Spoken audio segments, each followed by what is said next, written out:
It's one thing that I see in this day and age. We don't give Bill Belichick enough credit that he's been the transition from the 80s, 90s, 2000. And if you think the game has not changed, the personalities and the characters that play the game as far as the athletes have definitely changed drastically. But Pete's message has been good. It's been about competition. It's about the athlete and his overall ability and developing that talent. It's important and putting them in an environment where you can cultivate that talent. He's one of those guys that had music playing, blaring, that practices long before other guys. He was a guy that embraced the hawk tackling and put out the series of tackling on how they were going to change tackling, to take the head out of tackling, a lot like Australian rules football. So he's one of the great motivators. And he's a guy that if he makes a decision, and I believe that the Flynn decision in free agency will be one of the hallmarks of his career, they paid him a bunch of money. And then they went out and found Russell Wilson in the third round. They got the training camp. And Pete's mantra has been, it's about competition. I don't care if you're a 5-star, 3-star. I don't care if you've been starting for years. It's about competition. You can be beaten out of your spot. And Russell Wilson beat him out. And the team saw that. And they turned the franchise over to a rookie. And I believe that credibility that he gained within that locker room still permeates through that organization. That decision is the key moment. Not just because they went to the better quarterback, but I believe, I've always believed that that decision is one of the reasons the Seahawks have been better than seemingly any team in the league at mid or late round draft picks turning into stars. Because that decision cemented for every player in that locker room, oh, it's not lip service. I really can go win this spot. It doesn't matter where a player was drafted. It doesn't matter what his money is. They went out this offseason, gave Matt Flynn $30+ million, I believe, guaranteed.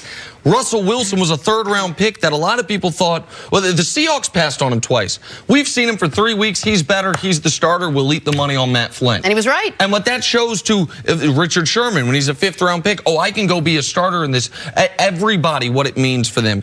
And then the thing anyone can take from Pete Carroll, whether you're a football coach or not, is just the way he attacks his job with energy and enthusiasm seemingly every single day. And the last piece, Jenna, is he had to make a decision in the last year and a half or so. When the locker room seemed to be splintering a bit with some of the defenders on one side and Russell on the other side, Pete Carroll had to plant his flag on one of those sides. And he picked the right side. He went with his franchise quarterback and said, hey, we won a championship with a lot of you guys. We're going to move on from you. All of those were key moments. And so much this season has centered around, oh, who's the next hot young coach? Who's the next Sean McVay? The young, bright-minded, offense-first, jazzy, you know, spicy-looking, the whole thing. I meant sexy. I went spicy-looking so you wouldn't laugh, and I failed miserably.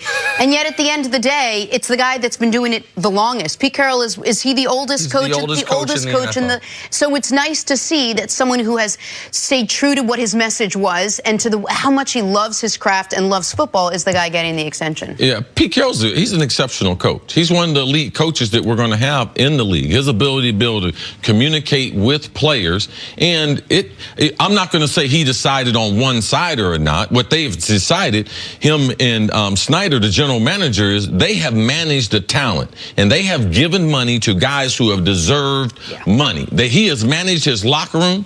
Even sometimes people thought he was going to lose control of it.